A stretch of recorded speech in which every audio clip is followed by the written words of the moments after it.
that power outages that shut down lights and machine in the middle of the operations. Yeah. Like when that happens, where do you go from there? Do you blame the doctor now? You see where the problem is. You start with the cleanliness. Yeah. If there are no employees to be paid because people are not willing to work, guess where am I going to get the people to clean? I just go to prison. I get free labor from there. I just let them. Use them like nanny. They're going to eat at the prison at the end of the day. I just bring them to the hospital, Juba Teaching Hospital. They have to clean every morning. They're cleaning there. Welcome to Jimosi podcast. So 2 days ago, which is on Saturday, the CEO of Mrs. and Mr. Bargazal, known as Akut Anyar, and she is also known as on social media commonly as Akut Peter Kuch. Akut Peter Kuch. Okay. So she passed away when she was giving birth to her second child at the Juba Teaching Hospital, and she was undergoing a C-section surgery. Yeah. And that's when she passed away. Unfortunately. Yeah, so sad for the family. So may her soul rest in peace. But the thing that has happened is that after she passed away, there was a lot of rumors on social media and in the community. And what people were saying is that as much as they were not referring to her death, they were just referring to Juba Teaching Hospital in general. People were saying most of the deaths that are happening there are being caused by some of the interns. Because who are the interns? Interns are these students that are medical students. Yeah, that are on practice. Like they're learning from the main doctors. So when they reach a certain year in the field of study in medicine, they're supposed to go do practice at hospital.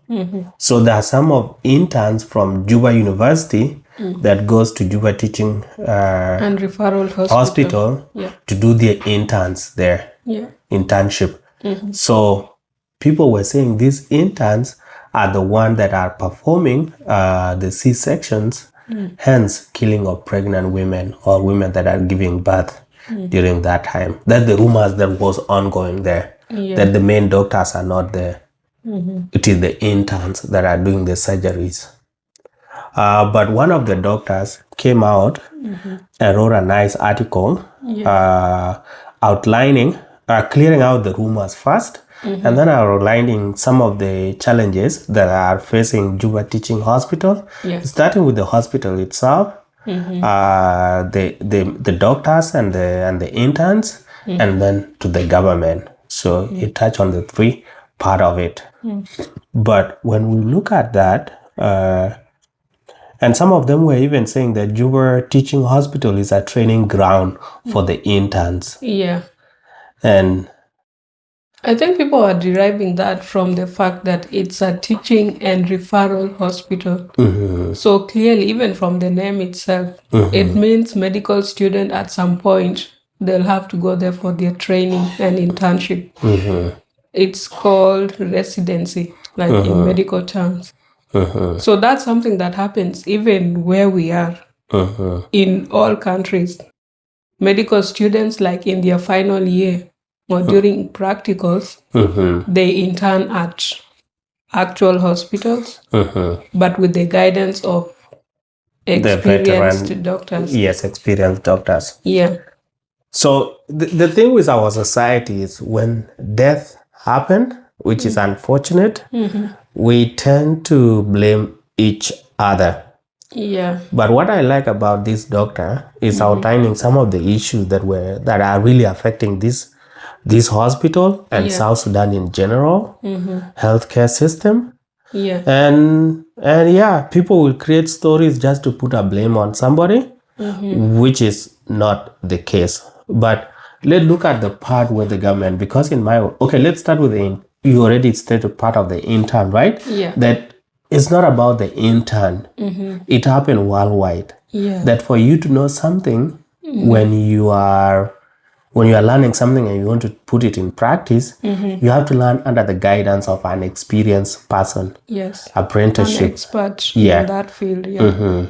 Even like if you were to do electrical, you will study the electrical engineering itself. Yeah. But for you to be an engineer, you have to be guided by an engineer that has already been licensed. Yes. So to me, when the doctor said that these interns don't just operate on their own, Yeah. the main doctors are always there with them. That's and true. They help each other. So these rumors of is the interns that are killing, I'm going to side with the doctor that it is not the intern. There are other underlying issues that he outlined, but let's look at some of the main one. And the main one that I'm going to look at is the government has abandoned the healthcare.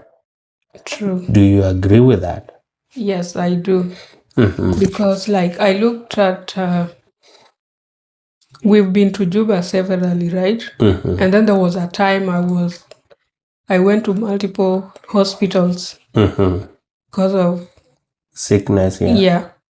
And during one of the hospital visits, we had interns from different universities in Juba who came to do their practicals. They were having their exams. Yeah. And I happened to be one of the patients. So the doctors were actually there. And then they would ask these students questions and outline maybe some of the signs and symptoms of specific diseases. And then they'll try to make them diagnose what could be the issue here. Yeah. So I don't really think that the issue is the interns, but the government itself is the one that is really failing people, because you find that the country already is broke, right? And resources are constantly being looted. That means we don't have enough resources to budget and allocate to different sectors, including the healthcare sector. And as a result, the effect is felt by those who need those services. Let's say, for example, in this case that we are looking at the moment, someone dying at the hospital, like we've not seen, no one has really published what caused it. Was it either overbleeding, lack of blood for blood transfusion? They just indicated that it was during the a C-section. Yeah, so we just leave it there. Yeah. So it could be probably there was no blood for blood transfusion. Yeah, there might be other things, electricity and other things. Yeah. So in this case, like the main blame should go to the government, because this sector needs to be funded well. But because there are not enough resources, they end up underfunding it. Yeah. Yes, I truly agree that the government of South Sudan has abandoned the healthcare because what they do, since we got independent. Yeah, 2011. 2011. I even think that this Juba Teaching Hospital was not built from the ground. We inherited from the old regime, the one that was being by the government of Khartoum. So when they left, we took over. So when you look at government of South Sudan building new hospitals like from scratch, they have not invested in that. They really don't care. And some of the reason why they don't care investing in healthcare is because when they loot, they will have the ability to go outside the country to go and seek treatment. So this is why they are abandoning it. But if they knew that they had no other way around it, they would have invest more. Because take for example, when you look at, I will talk of new estate in Juba that have no government hospitals. When you look at the whole of Gumbo Shirkat, all the way to Juba 2 and Jebel Amianin, there's no government hospital there. Yeah. And that population might be reaching 1 million soon. And there's no government hospital. Same to places like Gudele. So when you go to Gudele, the same thing, Mia Usaba. If you go to Hyreprandam, there's no government hospital. almost every new estate that has come up in Juba with a large population, government is not investing in any of those. Even in Sherkat, there's no hospital. Yeah, I've said part of Gumbo, Sherkat, all the way up to Jerusalem.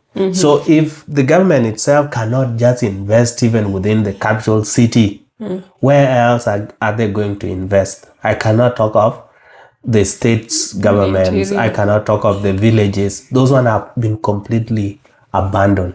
Yeah. So the government of South Sudan, sometimes you look at them from the where they were coming. Coming out as a SPLA military that were fighting, they had, like I mentioned in the previous video, their common thing was to fight only. So they will look for ammunition, mobilize people, and fight. And all these other things that come with being a nation, a sovereign country, they didn't know how to do it. So they were just told, now you're going to create this department, but how to account for the expenditures and funding, they are not there. But they don't want to listen. That's where the problem is. Yeah. Because when we can't be doing that. The government has totally failed the citizens. Yes. Yeah, actually, it's true that this hospital was not built by our government. Yeah. It was opened in 1975. That's long before even Anyanya won, which the revolution occurred from 1983. Yeah. So this is an old hospital. I've seen that they did some renovations here and there, but it's still not enough. Like if you look at the hospital itself, according to online research, it has a capacity of only 512 beds. 500. And the population has grown. Yeah. The population of Juba, I'm sure it's in millions. So serving that large population, and that's the only government hospital in the city. And I believe it's like one of the largest hospitals in the entire country. Then you can imagine the situation in the interior. Yeah. Yeah, and another factor that this doctor outlined as one of the other things from the government is that the Ministry of Health is unaccountable. Like when things happen, they don't stand to their feet and defend why some things happen. There's nobody there. Like even a lot of death will happen, but the minister will not comment on it. Nobody will go to them and hold them accountable. The way that citizens are supposed to stand up, even if it is not your family member, we have that moral obligation as a society to hold people accountable. Why are people dying in day and night? Why do you call yourself a minister when you cannot do even a simple thing within Juba, the capital, where you are residing currently? And one of the other things that he mentioned is that hospitals are being treated as a political ornament and not as life-saving institutions. And do you remember when a lady was appointed to be a minister during COVID-19 who didn't really know what she was doing? Don't remind me that woman. So if those are the people that we appoint into such position, this person literally know nothing. Yeah. There were allegations that she was just a mere nurse. But then some people... She doesn't sound like a nurse. Yeah. Like to me, it sounds like, how do they call them, these other people? In US, they call them something HCA or whatever. I don't know how they refer to them. No, like maybe that's somebody that happened to have worked in some hospitals, like those manual jobs. Overseas, and then when she went to South Sudan, these people, you could be a cleaner in the hospital, but people know you as someone who works in the hospital. Yes. And then when you go there, you don't clarify. Yeah. What do you... You would even put the title of a doctor and stuff. Yeah. But in real sense, you are either a nurse. There's a difference between a nurse and a doctor. Those are two different professions, and you have to go to school for both. Yeah. So she was literally not qualified. And then they appointed her like at the time where there was a pandemic. The healthcare system needed someone who really knew what they were doing. Like the one that was recently relieved, Yolanda. She seemed to understand what she's doing, and she's a nurse from Canada. Yeah. She studied nursing in Canada. And then I don't know if she advanced her education or stuff, but at least she understood what she was doing. Yeah. So that's someone who was within the medical field. But this thing of simply because, okay, let's say you need someone from the opposition, and because of the 35%, you need a woman. Do you want to say that within the opposition party, there's no literate woman who understands like how to run a ministry that you can appoint? This all goes down to lobbying. You have some people pulling strings left, right, center. They want someone of their choice to be appointed. And at the end of the day, who suffers? It's the citizens. You end up having like mediocre services. And no one is held accountable. Yeah, that's true. And you remember when we were discussing one of the topic, we talk about like if Adunki was actually thinking of helping his dad, she might have been aware of some of the things that do happen around Juba. And we say she should have focused with the healthcare and say at Juba Teaching Hospital, there's no reliable source of electricity. True. So when patients are at the ICU, the light will go off, the generator that Jetco run on a generator. Generator cannot run 24 hours. They have to let it cool down. Yeah. You see, when that changes do happen, then what are they supposed to do? This is where people die. It needs to be back And up. yes. And this is one of the things that the doctor outlined, that power outages that shut down lights and machine in the middle of the operations. Yeah. Like when that happens, where do you go from there? Do you blame the doctor now? You see where the problem is? The doctor is doing their work. Yeah. And for some reason, because generator is a machine, it failed. And then the whole thing goes to zero. Yeah.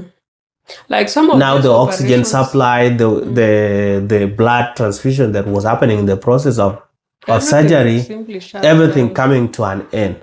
Yeah. Do you have to blame the intern Even here? lack of light itself. You need light to see where you are cutting What and you all are that. doing. Yeah.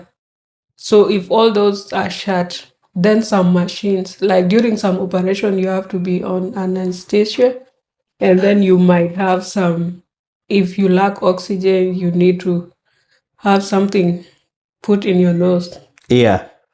And this is what we recommended last time, that for these hospitals, because this is the only hospital that everybody should be relying on. Yeah. What they can do, they need a backup generator. That's number one. Yeah. But again, generator, the doctor even said They that have a it will, backup generator, but and like it usually gets spoiled. Yes, Sometimes run out there's of no fuel. gas or fuel. Yes, that's what he said. Yeah. So another alternative that they were going to go in is the solar system. True. Juba is hot. And the sun almost. Yes. So throughout put the so many solar panels and so many batteries. So that these batteries for the solar, when they are charged, Yeah. and the panel are still supplying The electricity, if the power was to go off, the batteries will sustain the hospital for some time, for 5 to 6 hours or even to 8 hours, until when the other generator will turn on or when the sunlight will come up again. So why is the Ministry of Health not releasing fund to buy the solar system and install it? Why are they not releasing fund? You see where they were saying the government has abandoned, and the ministry is unaccountable. If you know you guys are, the whole city is supplied by the generator, then you look for the alternative, like to help the generator.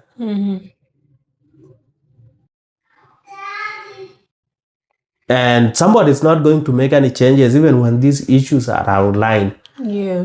And why are we not standing up as citizens and pressure the government, either for that minister to resign or to do something? It's because it's our person. they have to head the ministry. When they head the ministry, when they are the head of the ministry and they are doing literally nothing, then what benefit are citizens having? What exactly benefit are people having? The small solar system that you can just allocate 10,000 to 15,000 US dollars, and that issue is fixed in 1 year, in 1 year budget, and then next year you don't have to allocate for that thing. You just need somebody to come and be checking on it for maintenance. Yeah, like I was looking at some articles online and came across an article that was published in 2016 whereby 10 people died because of power shortage. The power outage happened like when there were some people like during operations and some premature babies. So when the baby is born preterm, like before the they have to be kept period somewhere so that they can start breathing on their own, and then they grow. Then they can be taken to the NICU, ICU for the babies. Imagine some premature babies ended up dying because of power outage. So it's that severe. And this is not a one-time thing. There have been so many deaths because of lack of blood, insufficient blood supply, because there's no proper storage equipment. And all this is tied to electricity at the hospital. So you end up losing people who are not supposed to die at that time simply because of some negligence. It's really sad. I feel really bad for especially this family because this lady left an infant. Like she has one son and then the second born who survived. But then who knows, like, if the baby is going to live. And then raising such a young child without the mother, it's not easy. It's really bad for the family. And he also pointed out that there was no blood for transfusion, or there's no enough blood at the hospital for transfusion when needed. And we talk of it in the past that there are people willing to donate blood. We can even start with tooth care. Stop naming people.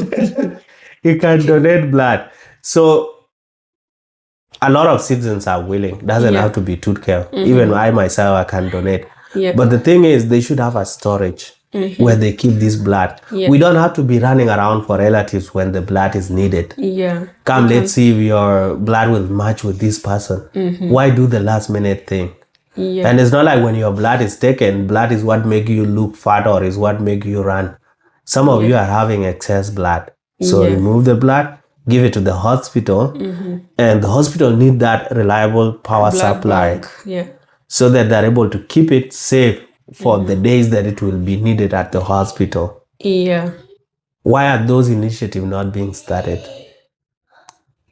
Why is the government not investing? It's because these people don't use those services. And they can fuel their cars and run around with bodyguards everywhere. And then we should feel happy for them that they have some kind of security. One person driving around in 8 to 10 cars. That's bullshit. Human life is more better than those small prides that people are having in them. So it's really crazy. Very unfortunate. And the hospital itself, they were talking that they have shortages of drugs and consumables. So that of drugs, Juba Teaching Hospital, is it for free or do people pay? People pay. People pay. It's subsidized. Okay. When people pay, who collect these funds? Because I'm seeing some corruption happening here. Because those small fees that are collected, they're supposed to be used for the maintenance of the hospital. Like sanitation, cleaning. And then the government, the Ministry of Health, is supposed to pay the employees. Employees are not supposed to be paid from what is being collected especially the doctors and nurses. These other employees like the cleaners, cooks, they can be paid through what is collected from the hospital, like the service fees. Yeah. So you see there, like, if you charge people year in, year out, how much are you people collecting? What are you doing with that money? When the hospital ran out of almost everything, even the gloves for the doctors to wear during surgery are not there. There are no drugs.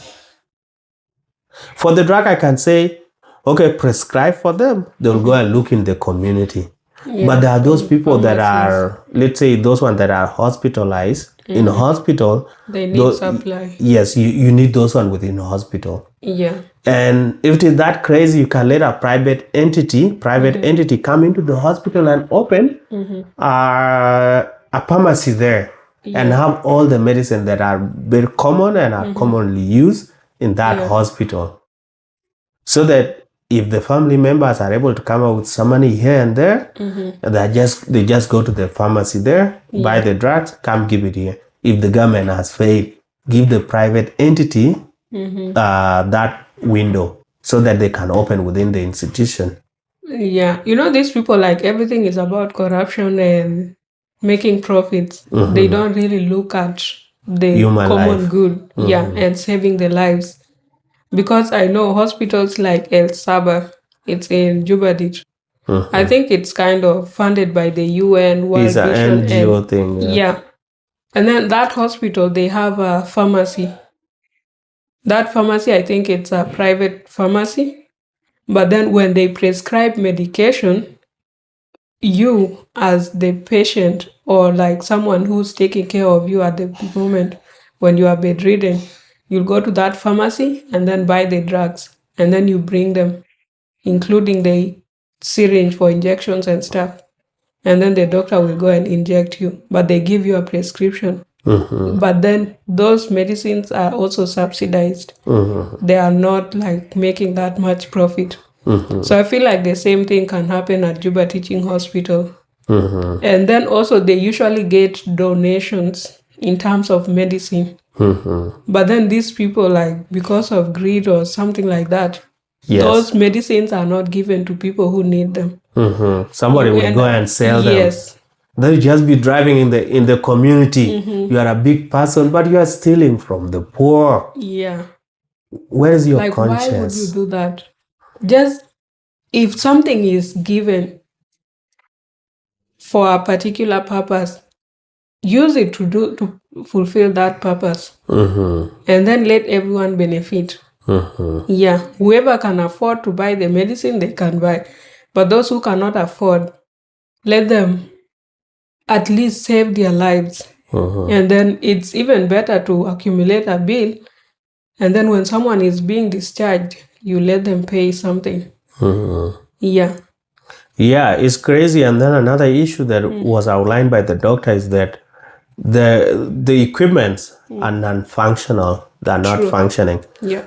The common problem in our society, or where these people are running this hospital, is that they buy equipment. People get excited the first day. Yeah. But they don't think that every equipment fails. And needs maintenance. And need maintenance and technicians. Yeah. Do we hire a technician for the hospital so that when equipment fail, technician is called, hey, come, x-ray is not functioning. Come fix it. And then they pay them. But because the management of that hospital is not being held accountable, things will just happen and then people will just complain. And look, there was this story that I was seeing online where people were saying it was in Nairobi, in Kenya, where somebody went for an x-ray. And the x-ray came out and then they say that he had a live cockroach that there's a life inside his lung. Damn. And then they say you need to go to Singapore to do the operation. The person has to look for money and went to Singapore. And then they checked that the people in Singapore say, no, you don't have any cockroach in your lungs. It is the equipment that has cockroach in it. It is the equipment. I would sue that hospital. Like, you cannot make me spend all that money because of... Yeah. But then some people that don't reason were saying, but Singapore were lying because the equipment was not taken for them to prove that the live cockroach was there. But it's very simple. They took that the same person, they do the scan using their machines and they don't see anything. So it simply means it is that X-ray machine that has cockroach in it. Yeah, like most of these machines, they have some openings, right? Yes. And if proper sanitation is not maintained, then that means there'll be a lot of things entering and that kind of things. And ventilations are not always good in Africa. And also, like, you need to keep the lenses clean as well. If they are not clean, then there will be some particles somewhere. And you just perform the examination or scanning without making sure that this machine is clean and everything is okay. Yeah. That's really bad. I would sue the hospital and they have to repay me all that Yes, money. people were saying that the person should be compensated for all the expenses that he incurred to go and come back. Yeah. Because this was a failure of the hospital and that with the equipment. And then again, when you look at in South Sudan, talking of the equipment, there are some small private clinics that are everywhere. And when you go there for a checkup, they'll say go to a lab. And then the test is done and that kind of things. But every time you speak with somebody from Sudan, they always find that you only have typhoid and malaria. Yeah. Why do everybody have typhoid and malaria? I feel These like people don't it's something that properly.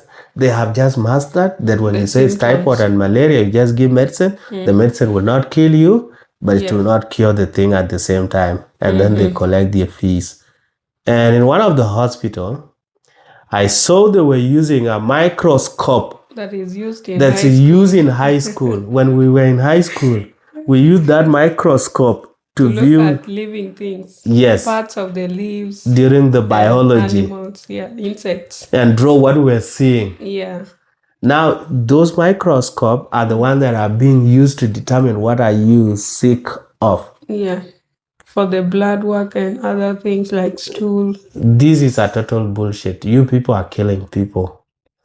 And the government supposed to start with their institution, government institution, the hospital should be of a better standard so that people don't go to the private clinic. Yeah, because private clinics are very expensive. And then you end up with a misdiagnosis that will make you keep on pumping medicine into your system. Medicine that is not going to work. You'll not get better and still. Like, you have to go back because you have not healed. It's not good.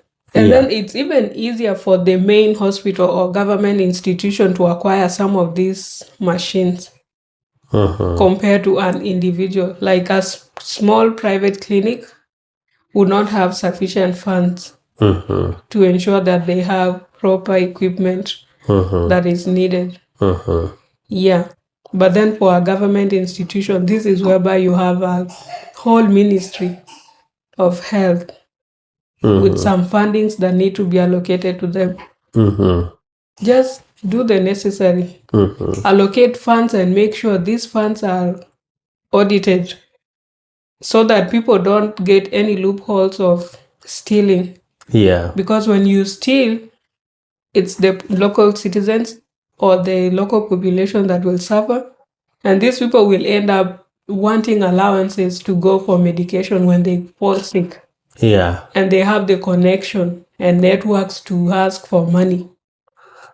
But regular citizens don't have that luxury. Yeah. The problem with human being is that when it doesn't affect your family, you don't really care that much. Yeah. And this is where constitutions come in and rules and regulations come in. True. This is how it is managed. If we found out that you are mismanaging the hospital, you can even go to jail for some time. And your license can be apart from paying back what you took. So if those ones are not put in place, we'll just be making noise everywhere. But these government have to sit down. You guys hired somebody the other day, the senior presidential whatever. I hope she's seeing all these stories, and she can talk to her father so that they can see the way out. If such kind of stories happen, just make sure the minister is fired and it is declared to the nation why the person was fired, so that the incoming person knows that this person was fired because of mismanaging the healthcare in general, and particularly Juba Teaching Hospital, that this happened. So now you're not going to repeat the same mistake. But when you people just decree people out with no reason, yes, you people have reason. But then it has to be made public. Make it public. These are public institutions. These are not private institutions where you keep your confidential information there. So that we know this person used to steal things in the public sector, and that's why the healthcare was crumbling. If someone sucks at their job, they suck. Just fire them and make sure, like, we know, and it's not rehired by somebody. License, and don't recycle them back into the system, because you are also aiding in failing the society. Because what's the use of someone who stole like millions that was supposed to be used, or that was supposed to be injected into the healthcare system, and then you just replace them and they go like that without holding them accountable and making sure that they compensate for their malpractice. Some things are that serious, like in the developed world, even something that doesn't really concern you personally. Let's say if something happens under your ministry, the person responsible has to be terminated, like they fire, and then for you as a minister, you have to answer to the people and the parliament. You'll be calling for questioning to address why this and this are happening within your ministry, and what are some of the measures you put in place to make sure such a thing doesn't happen again. And you might even end up, some ministers have ended up resigning. So this issue can be fixed. If they were to appoint me today, I'm going to clean it up. Do you have experience? They just appoint me to head, or to be the manager, or to head the management team of the Juba Teaching Hospital. I can fix this issue. One, you start with the cleanliness. If there are no employees to be paid because people are not willing to work, guess where am I going to get the people to clean? I just go to prison. I get free labor from there. I just let them like nanny. They're going to eat at the prison at the end of the day. I just bring them to the hospital, Juba Teaching Hospital. They have to clean every morning. They're cleaning there. Or even the army. The army is not doing anything. I grab a few of them. They come clean. I put in that request. Every morning I need at least 50 inmates to come and clean Juba Teaching Hospital. That's just cleaning. And then for the equipment, at least 3 technicians. So that at least someone will always be there's one for day shift, there's one for afternoon shift, and there's one for night shift. So that person has to be always there. The equipment doesn't have to fail for us to call somebody. This guy, his work in the morning when he check in is just to go make sure this machine is working, the other machine is working, this other machine working. If a machine is not working, you write it down and then make a recommendation to the management. This is the item that we need to get replaced. This is how much it's expected to cost. This is how we're going to order it. You see, this day shift guy has done his part. When the afternoon shift come in, person working in the afternoon, if there was no breakage during the day, then there might be something in the afternoon, right? From there. So I've hired the technician to take care of the equipment. We come to the electricity. I make sure that all the building at Juba Teaching Hospital have solar on them. Let me cut you short. At El Saba, they run on solar energy. They have like a very big solar system in some of their offices. So electricity there is available 24/7. So you make sure electricity is there. You buy lithium ion, they keep power for long. Yeah. I'm not even one of your management, but I already know these things. Lithium ion. So make everything. Have a technician also, electricity technician. 3 of them to be standby. Yeah. So that if there's any problem, they fix it. That power thing is sorted. The issue of medicine, we don't have the enough medicine. Like we said, bring in a private entity to establish their pharmacy within the institution. And because you guys are giving them the land, they should subsidize their medicine that on the government and land. They'll always have customers. Yeah, because they are located inside the hospital. Yeah. Customers available 24/7. Yeah, so you see their medicine is now available. Yeah. And then you instruct them to be on constant supply. Like never to lack. If it run out, they have to order in advance. Because you know how your inventory goes out. Yeah. And then also the same thing with because they were talking of report that 90% of the patients that do go to ICUs don't survive. And the reason is the electricity. Yeah. Oxygen supplies run out and then equipment broken down. So you see here where we brought in the technician, they will be present 24 hours of the day. So this issue of equipment breaking down, there will always be somebody. And our whole hospital should not be having only one machine, at least 3 of them. So that when, let's say, when this X-ray is not working, the other X-ray is working as they fix this other one. The spoiled one. And then power will be there, so it will not turn up on people again and then they die. So these things can be solved. You don't have like to break the bank to know how to solve these issues.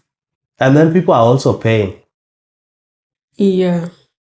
No. Like it's not, you don't pay as much as what you'd pay in a private hospital. It's subsidized. But also that money, I'm very sure 100% of it doesn't go to the Somebody is stealing. That money is meant for the maintenance of that hospital, in my opinion. Yeah. It's not supposed to get outside so that they can modernize it. Yeah. And then these employees, like the doctors and nurses, they are not paid. And you know something that happened like during the COVID-19 when Achwai was the minister.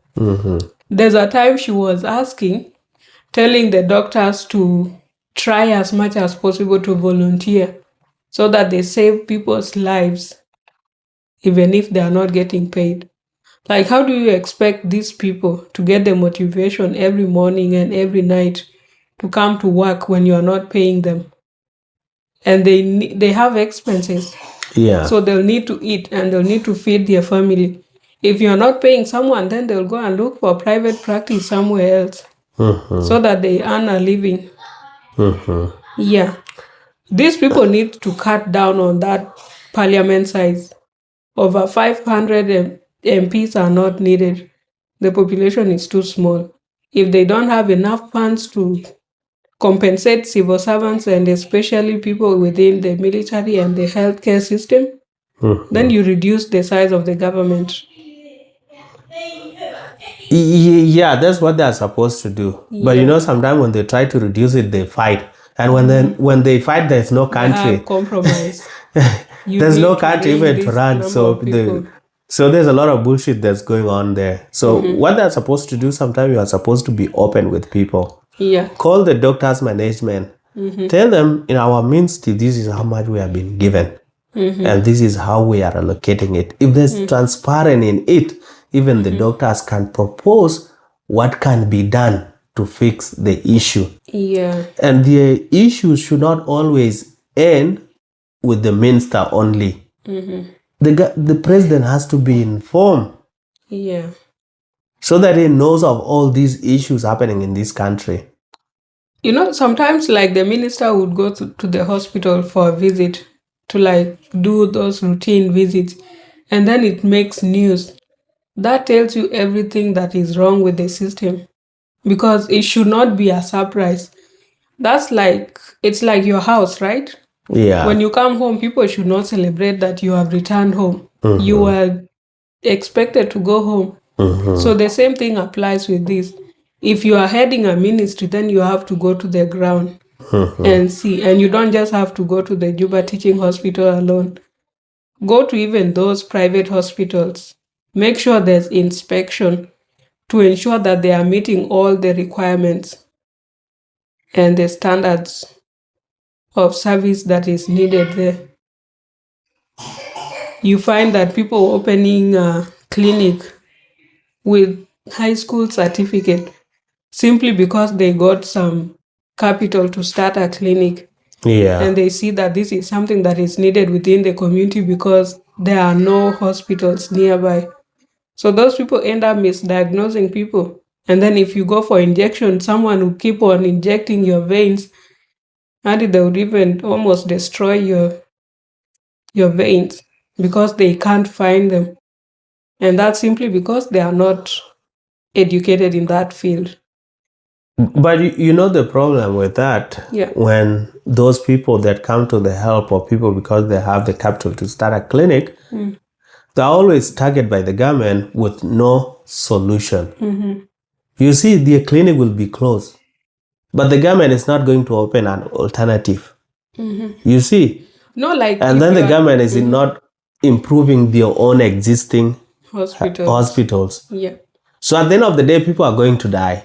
So you see, the one that we're trying to help people and killing people at the same time are closed. The government is not doing anything. So you now close everybody and say, let us die in peace when there's nobody doing such kind of thing, right? Yeah, no, so they're supposed to do the right thing, but the main blame should go to the government right now. Yeah. Once they fix themselves, then they can go now to these small ones and say, you are not supposed to exist anymore because you are not a qualified doctor. You lack this, you lack this, and you lack this. But there's alternative for the public to use. But you don't have to close them down when there's no alternative. No, I'm not saying they need to be shut down. What they need to do is those inspections. Like if you're already doing the right thing as a minister by making sure that you inspect the hospitals, they have all the supplies, electricity, everything is running as required, and there's water, then you can even have enough time to go and inspect, including those clinics within the communities. And then if you find someone that is not qualified, the best you can let them do is get a qualified medical practitioner to be administering these drugs and to be reading the prescriptions. But it's not like you're just going to do the consultation and prescribing at the clinic, because you will not have the necessary equipment to test and make proper diagnosis. So that's where I'm coming in. Like if you do inspections and not these sideshows of, I went to the hospital and donated this amount of food to this.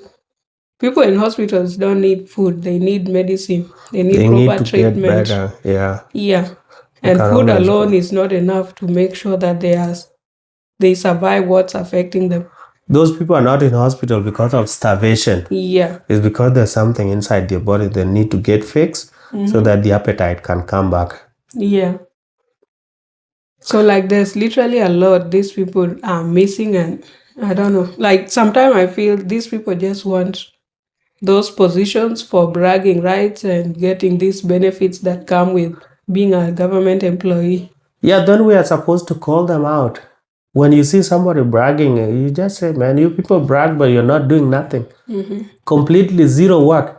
So that when they try to brag again, they will know these people know that we are not doing any shit, right? Yeah. So, but when they brag and then we celebrate, that's true. We don't have to celebrate failures. Just call them out the way it is. And so I want to call it the end of it. All right, so that's it for Jimosi podcast. We know there's a big problem in our society, and it's up to the government. Anything fail is the government, and it will always go to being Salva Kiir. But it's not because you personally, as a person, Salva Kiir. If you leave today and somebody else come and things are not working, the system is not. Yes, we'll call out that the same person. So it's not about you as individual at the moment. It's of the office. The office that you hold should be more accountable to the people. Yeah, because like in proper democracies, the presidency is accountable to the citizens. Yeah. and so are the ministers and parliamentarians.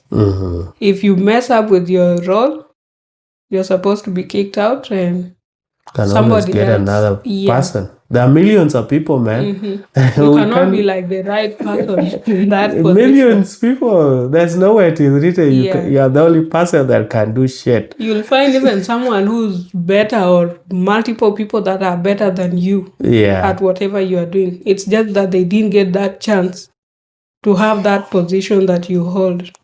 So no one should feel irreplaceable because you are. Yeah. All right, so that's it for Jimosi podcast. Please consider subscribing, leave a comment, share, and like. Let's call them out, please. Yeah. Don't feel ashamed to call them out. Call them out. They're not doing anything. Yeah, make sure your voice is heard because it seems the government monitors what happens on the social media. Yeah. So if they get to come across this and see the kind of pressure, then they might probably decide to do something about the situation. Yes, and if you are able to share this video to the Minister of Health, please do so.